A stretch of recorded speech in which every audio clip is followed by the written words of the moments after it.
Well, hello there. I'm just wondering if you have ever walked into your butcher shop full of meat folks and said, "Hi, I need your help because I'm making rillettes and this is my recipe."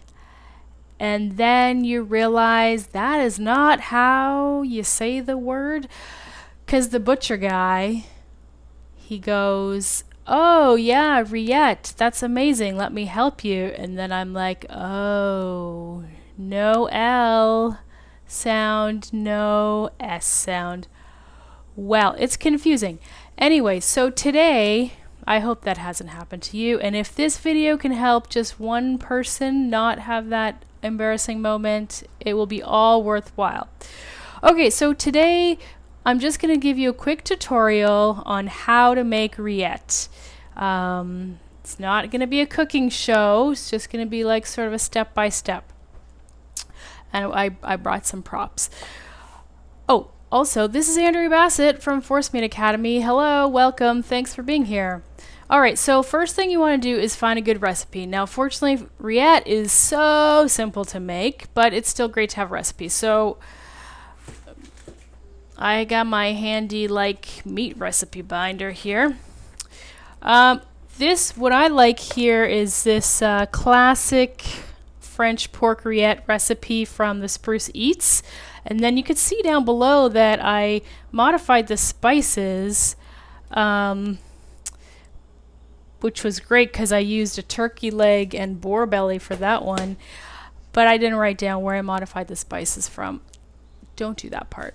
Anyway, so it's pretty simple because basically all you need is some lean meat. Here's what is this? Pork loin, boneless roast, $9. You need some of that. Follow your recipe. You need some fat back. Woo, this is fat back from that butcher shop, which was very accommodating to me with my pronunciation and my needs. And then you need some spices. If you eat some veggies and aromatics, you could throw in some onions or garlic. Follow your recipe. So you cut the stuff up, you put it in a pan, a pot with a lid. You want it to be fitting snugly. And then again with your recipe, you just put so you have your meat, your fat. Sometimes there's more lard that you add, depending on your recipe. Your spices, your onion if you want, your bay leaf, whatever, or your cat's épices, which is 4 spices in French. And then you want to put a little bit of water in there, or stock, or even wine. Again, following your recipe. You throw that in the oven for 2 hours, maybe a little bit more, maybe a little bit less, probably not less. Take it out of the oven.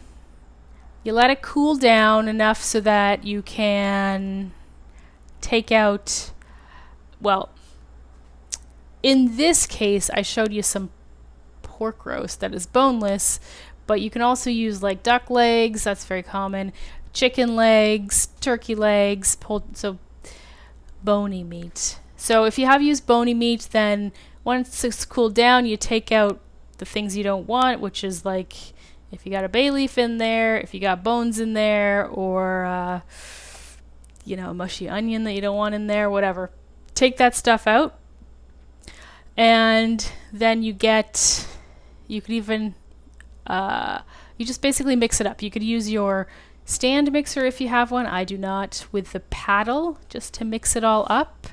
Or you can use a wooden spoon. You could use a couple forks to flake it out. Yeah, it's pretty simple. If you think, oh my god, this is already swimming in fat, once you take it out of the oven and remove the bones, then you could pour off some of that fat for now. But remember that rillette is,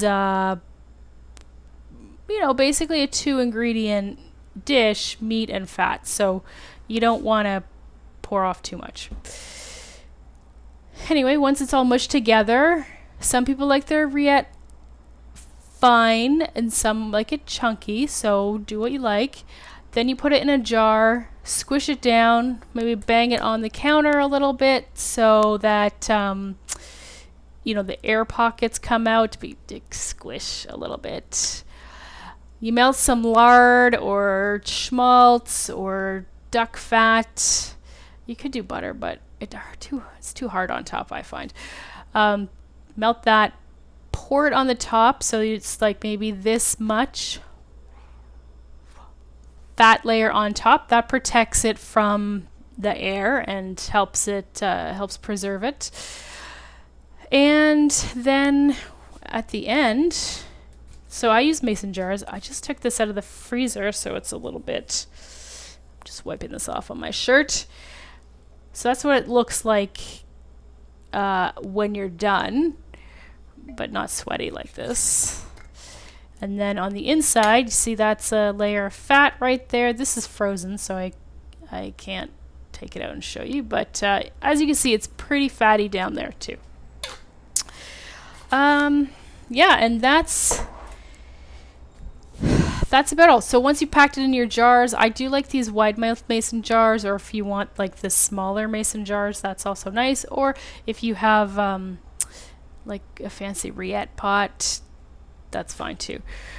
And then once you're done, you put them in the fridge. I usually put like 1 or 2 depending on the size of the container in the fridge, and then I just put the rest in the freezer. I find it freezes well, and then you have some on hand, because usually you make a fair amount and I don't want to eat all of it all at once. All right, so that's all for how to make rillette. If you like this video, please click the like button. That would be really nice. If you want to see more of these videos, click the subscribe button. And if you want to know what the heck to do with your rillette now that you've gone and made some, go over to my website where I have a whole article on what's it called? I'll put the link down below, but on how to eat your rillette, how to serve it, what to serve it with. What are you going to do with it? Because, I mean, of course, you could just eat it straight out of the jar. That is totally fine.